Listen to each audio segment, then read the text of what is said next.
So, wala nang intro-intro mga ka-over. Nandito na naman ang crush nyo. Ang gwapo ko talaga. Grabe, ang gwapo ko talaga. Una sa lahat mga ka-over, i-congratulate nyo pala ako dahil meron na po tayong meron na po tayong 3 million views dito sa YouTube. Sa mga hindi pa nakakita, i-stock nyo na lahat ng video ko sa YouTube para makita nyo ang aking kagwapo. So, Makata ng Bayan nga pala mga ka-over, nagbabalik. So, patawa-tawa lang tayo ngayon pero seryoso ang pag-uusapan natin. Una, itong mga vlogger ni Bangag, Bangag naman hinoon. Yung mga loyalist na vlogger, sinasabi nila, uy, DDS ka pala, pinagtatawanan tayo, ano nakakatawa doon? Oo, DDS kami, ano nakakatawa doon? Nakakatawa ba yung DDS? DDS kami pero proud kami na DDS kami. Hindi nakakatawa yun. Bakit kayo tumatawa? Hindi naman nakakatawa yun. Kabuang naning mga loyalist vlogger mga ka-over. Sasabihin nila sa comment, oy, DDS ka pala. DDS ka pala. Tapos sabay tawa. Ano nakakatawa dun? DDS kami pero proud kami na DDS dahil kami ay ang pinagtatanggol namin ay ang bayani ng Pilipinas. Isinakripisyo ang kanyang sarili para maprotektahan tayo laban sa mga masasamang loob. Para sa aming mga naghahangad ng kapayapaan at kalayaan, si Duterte ay isang bayani.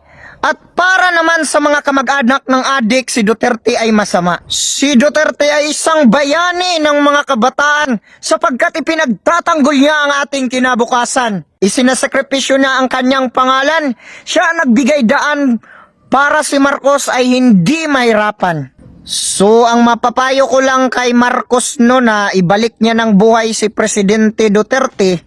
Dahil kapag namatayan sa ibang bansa, maraming magagalit kasi mas marami ang sumusuporta kay Duterte kaysa kay Marcos. Alam nyo yan. Wag nyo nang kuan ba ka ng unsa na mo, limod-limod pa mo ba? Kasi alam nyo na yan. Pag may mangyaring masama kay Duterte, pasensya na lang, hindi na talaga yan kayang pigilan ang galit ng taong bayan. Kasi tingnan nyo, maglagay kayo dyan ng mga pulis. Mas marami ang tao kaysa sa mga pulis. Palagay natin, ilang pulis ang ihaharang nyo sa crowd control. Kapag nagsama-sama ang mga tao, nakayuko lang yung tao, yung nauna. Tapos yung nasa likod, papatong yan. Maaakyat yung hinarang ninyo na crowd. Kayang akyatin yan ng tao. Sample, tingnan ninyo, ito. Maglagay ka, ilang libo ang ilagay mo na crowd control ng mga pulis. Tapos yung mga tao na lulusob, marami. Tingnan nyo, kayang akyatin yung crowd control kasi kapag nagyuko yung kasama ng mga tao, ganyan nagyuko, papatong dito sa abaga. Ano sa Tagalog yung abaga? Ano sa Tagalog nga yung abaga? Buko-buko ba? Dito? Basta abaga.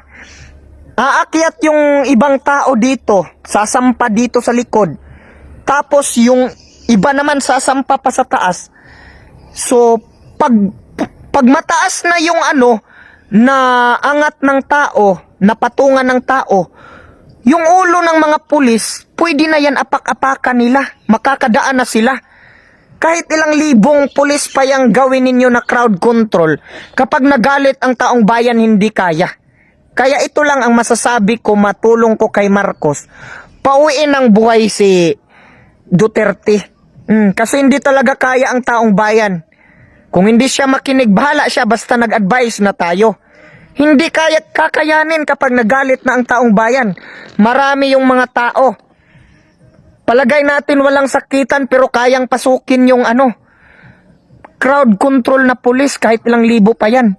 Kasi kapag nagyuko na yung tao, papatong yung kasamahan niya dito. Tapos papatong pa ulit sa taas. Pagdating sa taas, apak-apakan na yung ulo ng mga pulis. Pasok yan. Oo, hindi kakayanin. Kaya sinasabi ko sa inyo, ngayon, hindi pa masyadong marami ang crowd, mahaharang pa sila ng mga pulis. Pero kapag marami na, tapos naisipan nila sa sobrang galit nila, akyatin talaga yung crowd control, kaya. Yuyuko lang yung tao, yung kasamahan nila, papatong sa abaga, tapos patong ulit sa taas. Pag nasa taas na, tatalon or apakan, maglalakad sa ulo ng mga pulis. Sus, naunsa ba mo, oy?